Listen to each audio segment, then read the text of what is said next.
దేవుని పరిశుద్ధ నామమునకు మహిమ కలుగును గాక. ప్రభునందు ప్రియమైన దేవుని ప్రజలారా, ప్రభు అయిన యేసుక్రీస్తు నామములో మీ అందరికీ కూడా శుభోదయం. ఈ దిన వాగ్దానం యెహోవా సంకల్పములు తరతరములకు ఉండును. కీర్తనల గ్రంథము 33వ అధ్యాయము 11వ వచనం. ప్రియులారా, దేవుని సంకల్పములు తరతరములు ఉండును.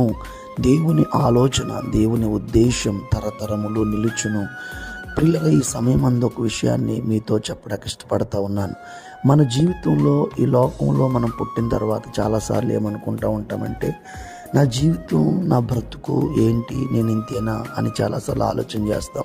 కానీ నీ ఎడల దేవుని సంకల్పములు చాలా ఉన్నతమైనవి, గొప్పవి. కానీ దేవుడు తగిన సమయమందు నీ జీవితంలో అవి జరిగించడానికి ఆయన ఖచ్చితంగా ఇష్టపడతా ఉన్నాడు.